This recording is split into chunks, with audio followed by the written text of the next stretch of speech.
Basta que se aproxime as próximas eleições para Arraial do Cabo passar a receber a visita de ilustres políticos. Alguns conhecidos, outros não tão conhecidos assim. Mas o certo é que a partir de agora devemos tomar bastante cuidado na hora de fazer a nossa escolha. No programa de hoje eu entrevisto Jânio Mendes.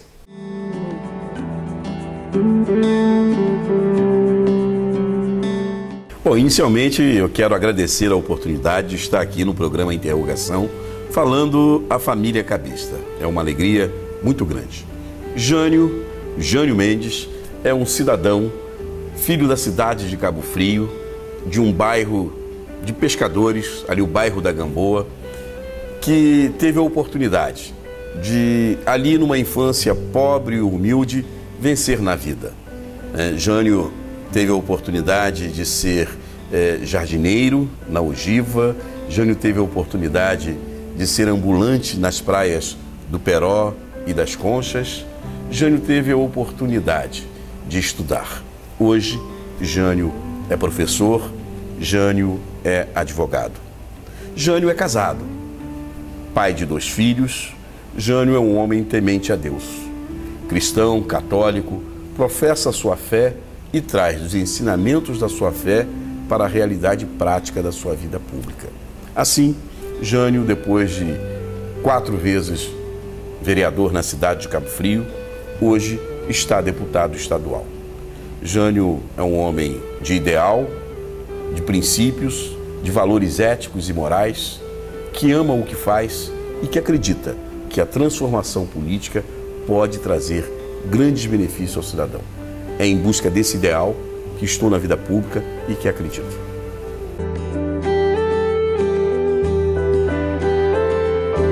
Olha, eu tenho um vínculo muito forte com o povo de Arraial do Cabo. Eu, ainda menino, frequentava muito aqui o Arraial do Cabo. Um tempo em que aqui no Arraial do Cabo residia um tio meu, irmão de minha mãe, Décio, pescador. Lá para a família, tio Deco, né? Casado com Dona Isa, morava ali ao lado do Banco Banerje. E vinha para cá aos finais de semana com a família. Posteriormente, ainda já na adolescência, tive a oportunidade de ir à escola com vários amigos de turma aqui de Arraial do Cabo, e essa convivência com a Companhia Nacional de Álcalis, né? A admiração ao Papa-Fila que circulava pelas ruas de Cabo Frio para trazer trabalhadores aguçava a nossa curiosidade, né? E esse conjunto de belezas naturais que Arraial do Cabo tem, que encanta a todos e que faz com que a gente se apaixone. Então eu tive a oportunidade de estar vivenciando, não é, essa coisa maravilhosa que é o Arraial do Cabo. E aí, quando entrei na vida pública, tive a oportunidade de participar aqui ativamente de Arraial do Cabo, quando foi na oportunidade da eleição para deputado federal. Quando o meu partido, o PDT, que é um partido identificado com Arraial do Cabo, que tem um vínculo histórico fortíssimo com Arraial do Cabo, responsável pela emancipação de Arraial do Cabo, através de um ato do governador Brizola, o PDT que ao longo da história política de Arraial do Cabo ajudou a construir e a fazer essa cidade magnífica que é a cidade do Arraial do Cabo.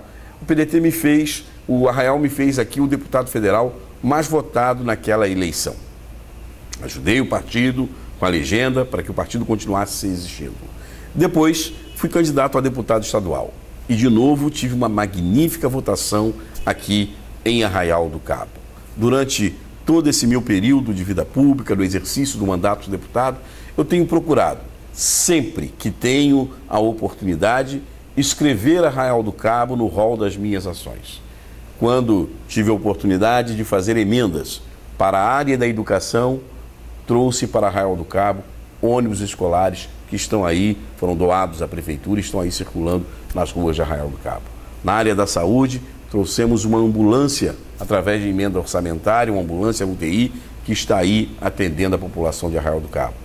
Ainda trouxemos van para poder fazer o transporte das pessoas que buscam tratamento fora de domicílio. As pessoas que têm câncer, que precisam ir para o Rio de Janeiro, que precisavam de um atendimento digno. Fizemos a emenda.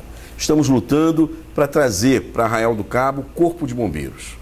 importante equipamento para a segurança pública, para essa cidade que precisa de ter guardas-vidas nas praias, que precisa, por sua topografia, né, muitos morros, ruas estreitas, o bombeiro precisa estar perto, porque o bombeiro lá em Cabo Frio demora a chegar. Temos o exemplo mais recente do incêndio que destruiu o mercadinho da Dona Arlete, uma pessoa muito querida no Arraial do Cabo, muito vinculada à história, à tradição de Arraial do Cabo, que perdeu todo o seu patrimônio porque o bombeiro, para chegar até aqui, levou muito tempo.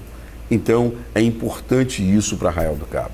E um fator muito forte que me identificou com Arraial do Cabo e que me permitiu essa votação no Arraial do Cabo, além do vínculo, da história, do meu partido, o PDT, foi a minha atuação em defesa da Companhia Nacional de Álcalis, né? No momento em que a empresa fechou, foi o momento mais difícil para a população de Arraial do Cabo. Eu estava vereador na cidade de Cabo Frio e não titubeei em sair em defesa da Companhia Nacional de Álcalis, em defesa dos trabalhadores. Eu descobri que a Prefeitura de Cabo Frio havia desapropriado parte das terras da Álcalis para fazer o nosso aeroporto, o aeroporto de Cabo Frio. E não havia pago. Então, estava toda aquela discussão, os trabalhadores há 3 meses sem receber.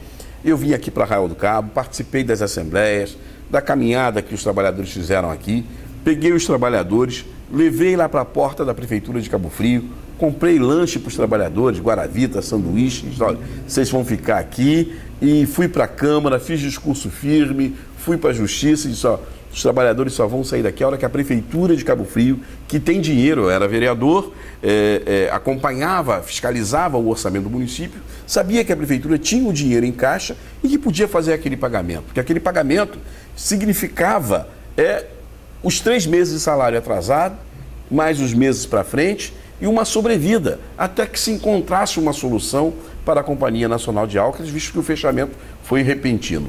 E aí eu consegui fazer com que a Prefeitura de Cabo Frio fizesse o pagamento esse que garantiu 6 meses de salário para aqueles trabalhadores. Então isso criou, consolidou essa relação de amizade, de simpatia minha com o povo cabista. E eu acho que foi isso que fez com que a população de Arraial do Cabo, naquele momento, votasse comigo e criasse essa relação gostosa que eu tenho com a população cabista, né?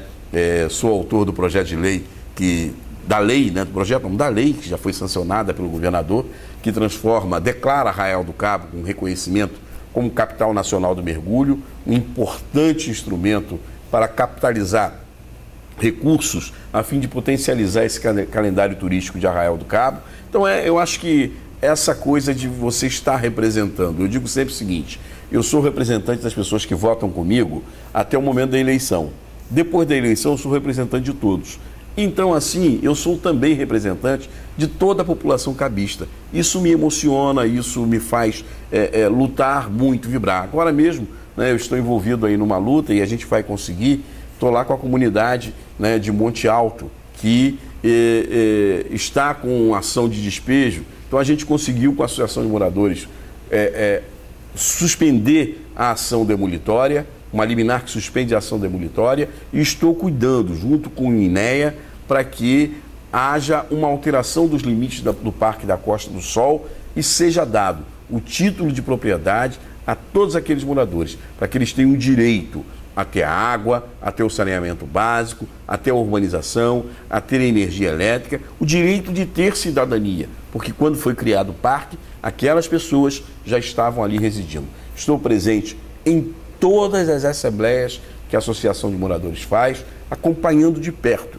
E os moradores têm feito a sua parte, têm fiscalizado os limites do parque, uma coisa que o poder público estadual ele não fez, criou o parque e não limitou. A população foi lá, fez a limitação e está brigando pelo seu direito de ter moradia. Então eu acho que esta minha relação com essa população, ela me faz ser esse referencial, né? Da mesma maneira que a gente aprovou no Orçamento do Estado e já está lá, para Monte Alto, Figueira, que estavam fora da área de concessão, porque quando houve a concessão da Prolagos, né? Arraial do Cabo era o único município que tinha uma estação de tratamento.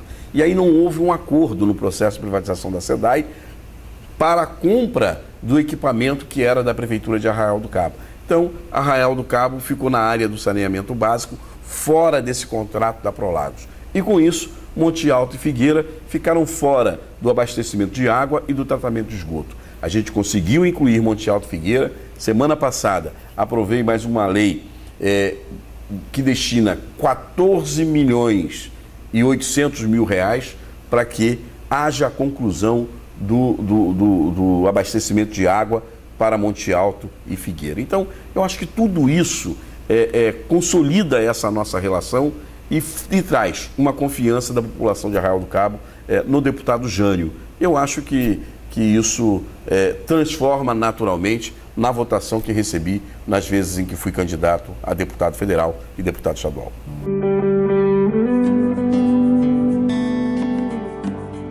Olha, eu vejo que o Brasil, o governo da presidente Dilma não pode ser avaliado isoladamente do governo PT, do governo do presidente Lula, né? Nós tivemos um período no Brasil onde, marcadamente, né, a democracia no Brasil ela vem se consolidando com o correr dos tempos. Nós saímos da ditadura militar, houve um grande acordo para a eleição de transição pelo colégio eleitoral, que foi a eleição do Tancredo Neves com o Sarney de vice. Infelizmente, o Tancredo, por atos que hoje alguns defendem que uma conspiração política resultou numa diverticulite que impediu a posse do Tancredo, mas o Sarney assumiu e não houve reviravolta de golpe. Nós passamos, veio a nova Assembleia Nacional Constituinte em 88, onde elegemos essa Carta Cidadã, que é a Constituição da República Federativa do Brasil. Logo depois disso veio a primeira eleição direta, com a eleição do Collor. Na primeira eleição direta, uma grande decepção para o povo brasileiro, um escândalo de corrupção, levou o povo para as ruas, estudantes cara pintadas, derrubou-se o primeiro presidente eleito pelo voto democrático no Brasil. O Congresso cassou esse presidente. Ali um grande temor, uma vez que estávamos recém-saídos de uma ditadura de 21 anos.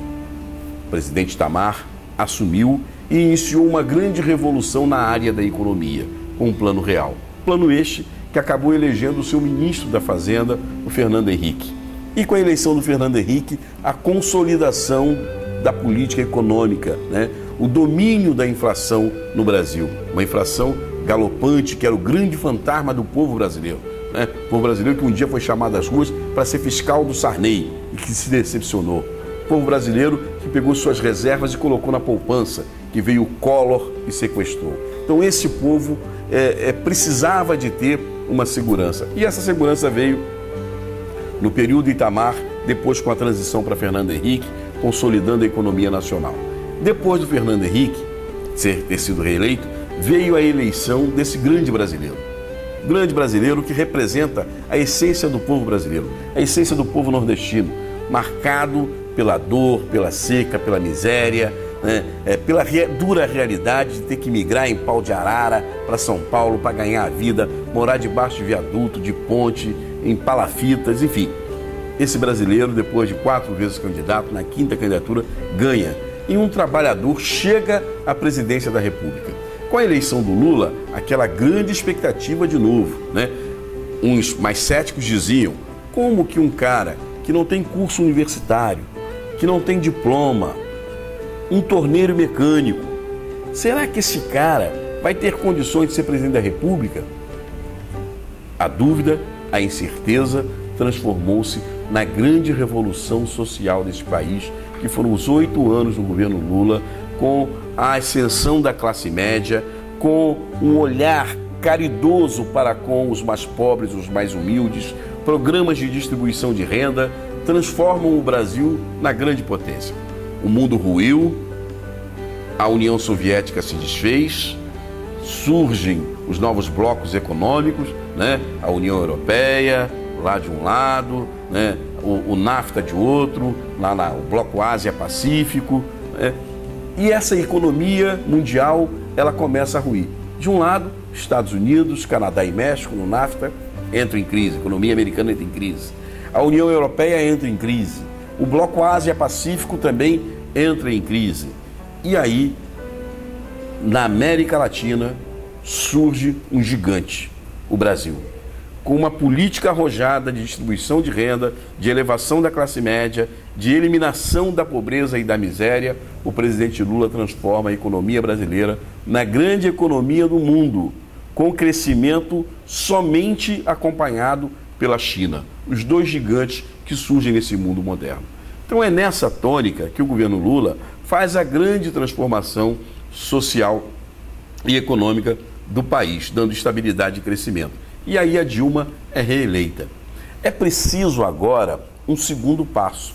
O governo da presidenta Dilma segue essa trilha do governo do presidente Lula, mas está na hora do país ousar.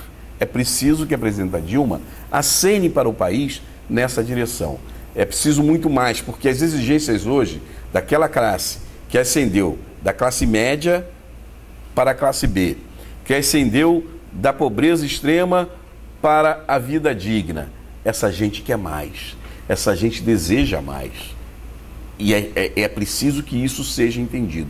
É preciso muito mais do que as políticas de distribuição de renda, do Bolsa Família, é preciso fazer inclusão, é preciso atender a necessidade da formação universitária, da formação tecnológica, para que o Brasil possa encarar esses novos desafios. Mas ainda assim, nós vivemos hoje uma experiência de um grande governo com o governo da presidenta Dilma. Inédito na história do Brasil, uma mulher na presidência da República. Uma mulher marcada pela vida, pela história, né, que lutou no período da ditadura militar pela redemocratização desse país, um grande tabu também, um grande desafio. Eu digo que eu sou muito feliz de viver no Brasil, de superar os desafios e ver que a gente pegou um sociólogo, um trabalhador, uma mulher e está transformando esse gigante que é o Brasil. Então eu tenho muita alegria de participar desse momento político e de dizer que hoje nós temos no governo da presidenta Dilma um governo que olha o brasileiro como cidadão,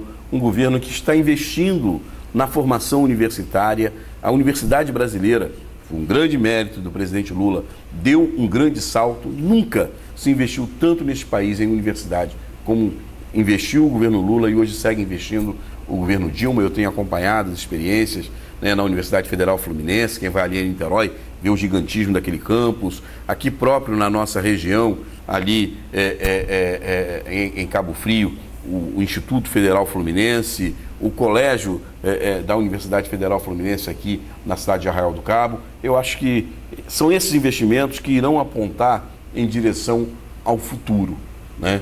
E que a gente precisa estar de olho, a presidenta Dilma precisa estar de olho, porque cabe a ela fazer agora essa grande revolução que o país precisa. Não podemos ficar na estagnação das políticas sociais. É assim que eu avalio o momento político, é assim que eu avalio o governo da presidenta Dilma.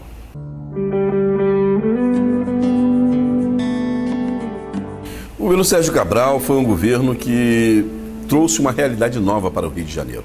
E aí é preciso fazer de novo um contexto histórico, né? O Rio teve, no governo Brizola, o governo da grande revolução. Brizola construiu um governo, quando um período em que o Estado não tinha os recursos que tem hoje, 538 CIEPs. Anunciou uma revolução na área da educação. Brizola veio desmistificar um modelo de polícia que até então nós tínhamos, onde a polícia subia um morro para bater no trabalhador, e Brizola disse, olha, não, nós queremos uma política de polícia social, uma polícia que entenda a realidade e ajude a transformar essa realidade. Brizola aproximou-se do governo federal à época, inclusive o presidente Collor, e conseguiu fazer a linha vermelha que aproximou a Baixada, integrou a região metropolitana e fez aquela grande transformação. O Brizola olhou para a saúde e disse, olha, nós precisamos de um novo modelo, e foi em Cuba e buscou e trouxe o programa de saúde da família. Depois do governo Brizola, a gente está falando de governos que vieram nesse processo de transformação do país pós-revolução, porque até então o governador era indicado e a partir dali o governador passou a ser eleito. Veio o governo Moreira. No governo Moreira, um grande desastre no Rio de Janeiro. Moreira prometia acabar com a violência em 100 dias. Não acabou com a violência, ao contrário, potencializou a violência, não investiu no projeto CIEPS, desativou o programa Saúde da Família, e o Rio de Janeiro andou para trás. Depois de Moreira, volta a Brizola, retoma a política de investimento em educação, e aí o Rio, depois disso, Marcelo Alencar, de novo, não dá continuidade. Marcelo entra num processo de privatização, o modelo neoliberal chega com toda a força ao Brasil e ao Rio de Janeiro, e aí a gente tem processo de privatização de SEG, de SEDAI, de Banerj, de Serge, a venda do Estado do Rio de Janeiro. E aí a gente se perdeu naquilo ali. Posteriormente a isso veio o governo Garotinho, o governo Benedita e o governo Rosinha. Nos governos Marcelo Alencar, uma aproximação com o governo federal através de Fernando Henrique. Depois disso, nós tivemos um afastamento do governo estadual do governo federal. O Rio passou a brigar com Brasília. Garotinho não recebia Fernando Henrique. E aí o Rio começou a andar para trás. O Rio, que antes tinha sido capital do Império, capital da República Velha, capital da Nova República, né? O Rio passou por um esvaziamento econômico a partir da transferência da capital para Brasília. E aí veio a fusão. E com a fusão, o esquecimento do interior do Estado, a não integração do Estado e o distanciamento do governo do Rio com o governo federal. Isso foi muito ruim para o Rio de Janeiro, né? Aí nós ficamos naquela política reme-reme, que eu chamo, né? Era cheque cidadão, tique de leite, era essa política social, que não era uma política emancipadora, que não era uma política transformadora, né? Na área da educação, era a política da gratificação. Primeiro, gratificação nova escola, né? Depois, gratificação por avaliação de desempenho escolar e o salário do professor congelado. Na área da polícia, primeiro com Marcelo a gratificação faroeste, depois com Garotinho a gratificação para matar. Quanto mais índice de morte, gratificação ganhava a polícia, mas o soldo do policial ficava congelado. Era esse o estado que Sérgio Cabral pegou. Quando Sérgio Cabral assumiu, iniciou uma aproximação com o presidente Lula. A aliança do Rio com o governo federal foi uma aliança muito importante. O Rio voltou a ser tambor, caixa de ressonância desse país. Daí a gente recebeu a indústria automobilística, a Volkswagen se instalou ali em Resende, em Porto Real, veio a Peugeot, veio a Nissan, Land Rover, né? Veio a indústria metálica através da TK-CSA, que se instalou na região de Seropédica, né? Na região lá norte e noroeste fluminense, veio o Porto do Açu, e com o Porto do Açu a grande transformação, o mineroduto ligando Minas Gerais ao Rio de Janeiro, né? Na área ali de Três Rios, Paraíba do Sul, a transformação daquela região com a atração de empresas que ali se instalaram, como a Nestlé, gerando desenvolvimento naquela região. Na área da região metropolitana, surge o arco metropolitano ligando Seropédica a Itaboraí, e em Itaboraí o Comperj, o grande polo de desenvolvimento. Na nossa região, ficamos nós com o desenvolvimento da indústria do petróleo com o polo de Macaé. Pela primeira vez o desenvolvimento atravessa a ponte, e aí de fato a gente pode hoje dizer, hoje nós temos a fusão, porque nós temos geração de emprego, nós temos geração de renda no norte e noroeste fluminense, no entorno do Comperj, do Porto do Açu, na região metropolitana no entorno do Comperj e no interior, aqui na nossa região, no entorno do polo de petróleo de Macaé. Polo esse que agora se estende por Niterói, que teve a recuperação da indústria naval. A gente chega ali hoje na ponte Rio-Niterói, naquele eixo Niterói-São Gonçalo, a quantidade de navios e plataformas que são construídos, né, numa indústria que estava desativada, que estava morta. Então o governo federal aproximou-se do governo do Rio, e aí grande mérito para o governador Sérgio Cabral, que fez essa grande transformação econômica do Rio de Janeiro. O Rio, paralelamente a isso, a autoestima erguida, o Rio conquista Jogos Pan-Americanos, a visita do Papa com a Jornada Mundial da Juventude, Copa do Mundo e Olimpíadas. É o grande boom, um grande momento de transformação. Na área da saúde, o Sérgio Cabral cria as UPAs, Unidades de Pronto Atendimento, que é hoje uma revolução na área da saúde, copiada pelos governos do Estado e pelo governo federal. Uma experiência nascida aqui no Rio de Janeiro. E na área da segurança pública surgem as unidades de polícias pacificadora, que é a retomada do velho conceito de Brizola de polícia social, onde o policial novo, preparado, ele vai para fazer uma intervenção social, onde a prefeitura tem que entrar também com os serviços sociais. É a retomada de território, onde o Estado já não pisava há mais de 20 anos. Então, foi um governo que fez grandes revoluções na política no Estado do Rio de Janeiro.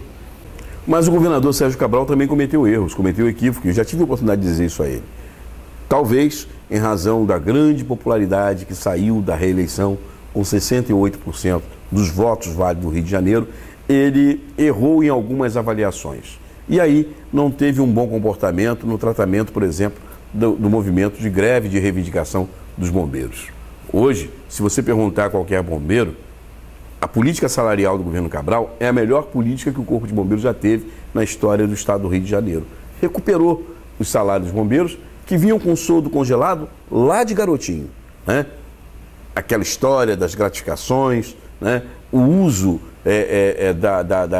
da taxa de incêndio que o povo paga, que entrava num caixa único do Estado, hoje é do Corpo de Bombeiros, é utilizado para equipamento, para melhores condições de trabalho, para expansão das unidades dos bombeiros, né? Com ela que nós vamos construir aqui a sede do Bombeiros de Arraial do Cabo. Se você perguntar a qualquer policial militar a realidade do policial militar hoje e a realidade de antes, né? Antes, o que a gente tinha? Policial, para fazer uma ocorrência, tinha que empurrar a viatura. Para trocar um pneu, tinha que pedir à prefeitura, tinha que pedir ao comércio. Para consertar um carro, tinha que pedir numa oficina. Hoje isso acabou. O policial tem um carro decente, tem uma estrutura decente, melhorou significativamente a política salarial dos policiais militares. Então, o governo Cabral fez essas grandes revoluções, esses grandes investimentos, mas, pessoalmente, o governador Sérgio Cabral cometeu algumas falhas que foi entendido pelo povo como arrogância e, por conta disso, amargou aí índice de popularidade em baixa, mas que eu acredito que, com o correr do tempo, vai se enxergar essa realidade das grandes mudanças, transformações que esse governo fez para o Estado do Rio de Janeiro. Eu acho que isso é inegável. É assim que eu avalio o governo do Estado do Rio de Janeiro.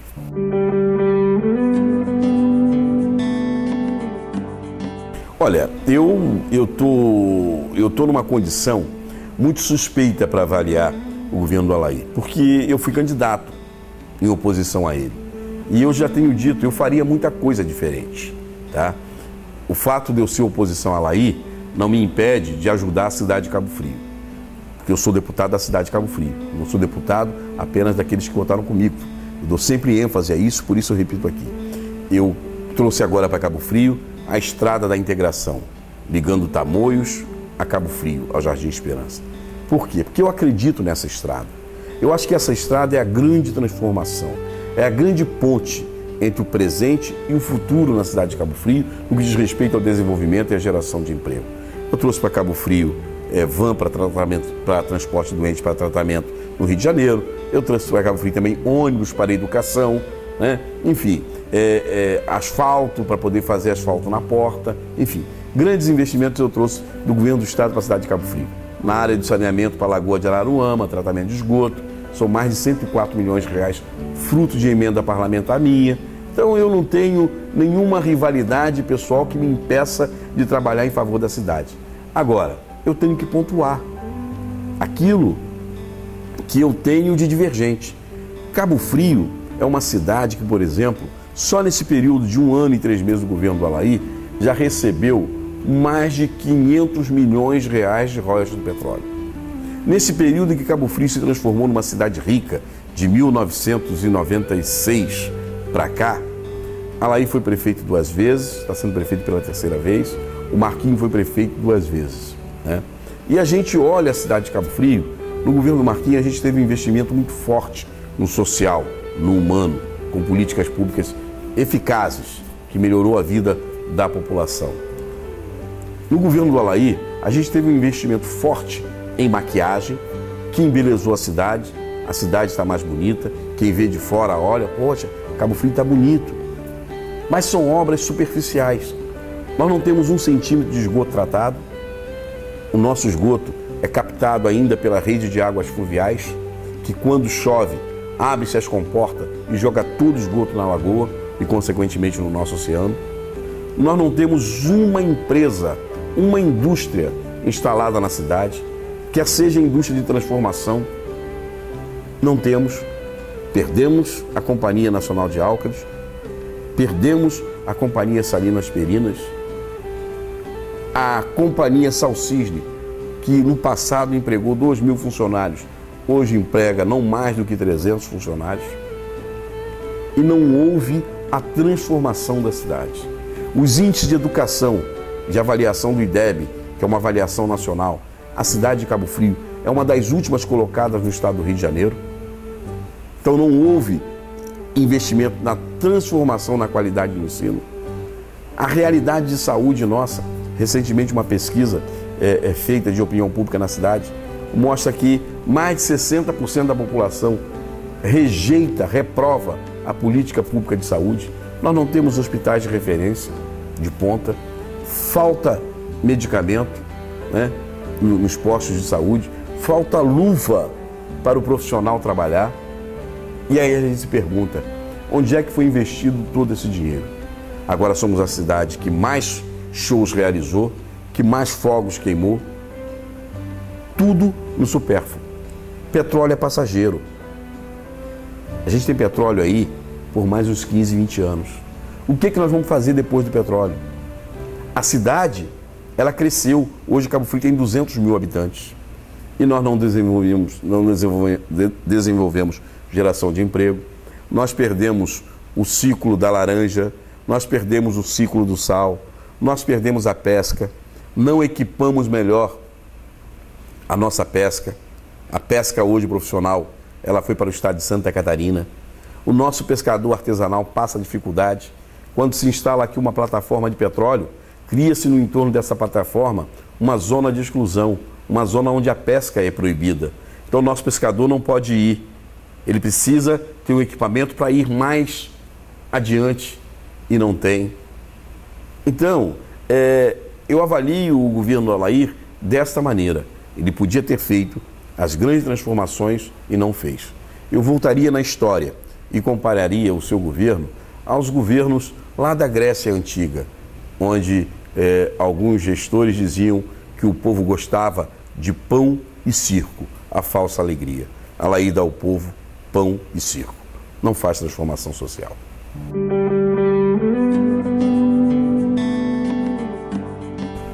Olha, Arraial do Cabo passou por um processo, depois da emancipação, onde se transformou num dos municípios mais ricos do estado do Rio de Janeiro, porque tinha um forte ICMS da Companhia Nacional de Álcalis, até que o presidente Collor,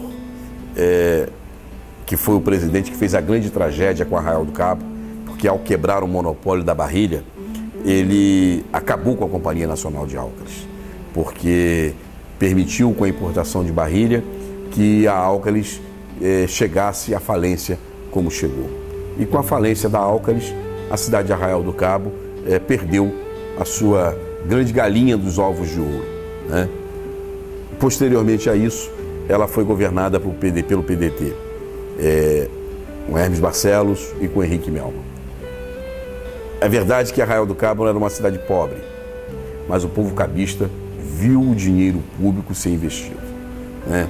As obras de urbanização, de transformação, construção de creches, pagamento de funcionários em dias, permitiu que a cidade de Arraial do Cabo ela respirasse tranquila e aliviada e se preparasse para um novo momento, que chega agora com os royalties do petróleo. Andinho está sendo prefeito da cidade de Arraial do Cabo, exatamente no período em que a cidade de Arraial do Cabo se transforma numa cidade rica. Nesse momento, é preciso ter muita atenção, é preciso estar muito atento para pensar o presente, planejando o futuro. Eu não estou vivenciando o dia a dia aqui da população de Arraial do Cabo no que diz respeito a esta ação da Prefeitura nessa direção. Tá? A gente tem aqui o Porto do Forno, que tem a sua limitação física para a capacidade de desenvolvimento. A gente tem entre Cabo Frio e Arraial do Cabo o aeroporto. Cabo Frio não está fazendo o seu dever de casa. O que eu espero é que Arraial do Cabo faça. Por quê? Porque com o Comperj em funcionamento, que vai acontecer nos próximos anos, ali vai ser a indústria de transformação. Nós temos o aeroporto e o porto. Então nós temos que nos preparar para desenvolver aqui um polo logístico. Eu tenho lutado junto à CODIM, que é a Companhia de Desenvolvimento do Estado do Rio de Janeiro, para que ela chame os municípios e o Estado faça a desapropriação da área para construir um condomínio logístico. Acho que a Prefeitura de Arraial do Cabo pode avançar nisso, desapropriar a área, ser a indutora desse desenvolvimento, para poder gerar emprego. A gente pensa com carinho nas áreas remanescentes da Companhia Nacional de Alcas. Ali, que foi o polo do desenvolvimento, que fez nascer a cidade de Arraial do Cabo, a Prefeitura precisa pensar na utilização daquele espaço para ser esse espaço de transformação, de desenvolvimento. Arraial do Cabo tem o seu potencial natural, a sua vocação turística, né? É a capital do mergulho, tem as praias mais belas, né? Recentemente pesquisa revela, das 4 mais belas do Brasil e da América Latina estão aqui em Arraial do Cabo. Então, é preciso desenvolver isso? Mas é preciso atacar também a geração de emprego e olhar esse setor logístico que a nossa característica com o porto e aeroporto nos permite. Então, eu gostaria de ver a Prefeitura de Arraial do Cabo com o seu olhar voltado nessa direção. É uma gestão empreendedora, uma gestão transformadora. Eu acho que ainda falta para a gente chegar a esse modelo.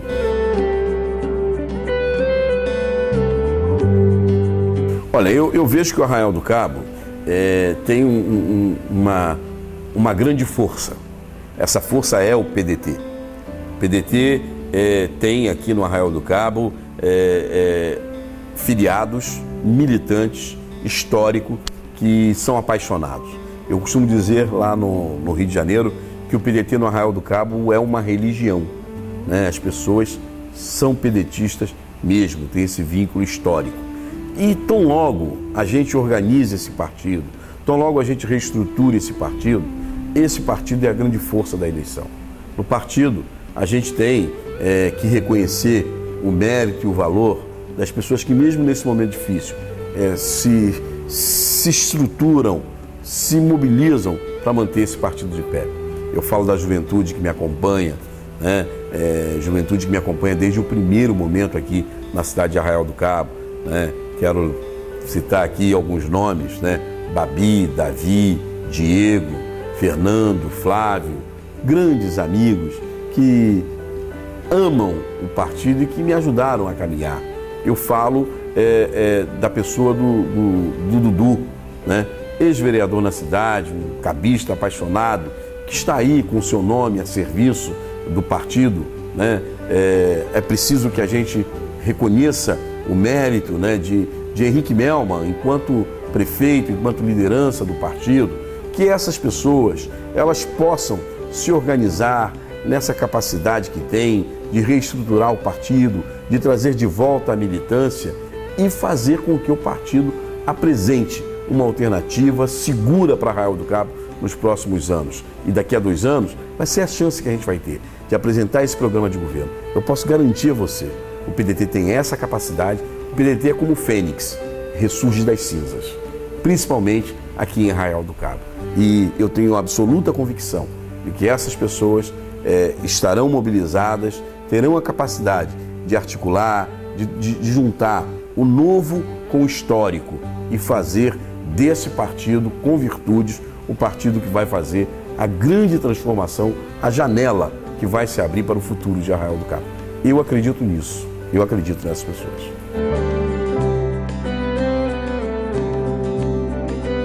Olha, não.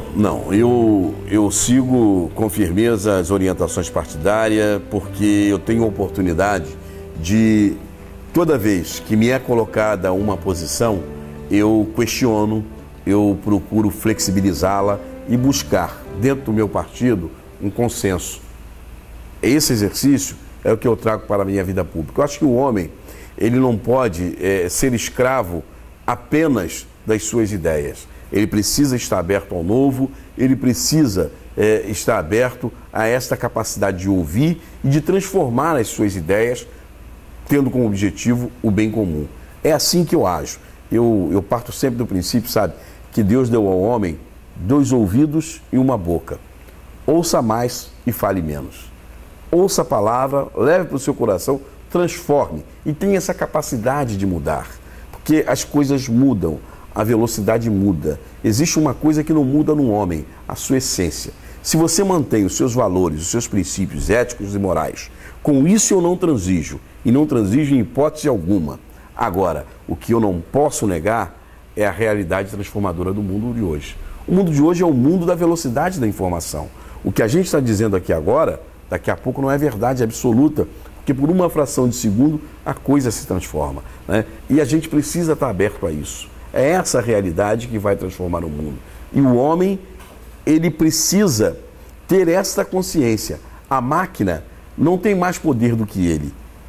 Ela passa a ter mais poder do que ele a partir do momento em que ela se transforma e que ele não tem a capacidade de acompanhar essa transformação. Então eu aplico na política essa máxima. Uma coisa que não muda são os meus valores, são os meus princípios. Todo o resto, no campo das ideias, eu estou aberto à discussão e ao convencimento. Não estou certo de tudo. Posso ser convencido por você que o meu pensamento é equivocado.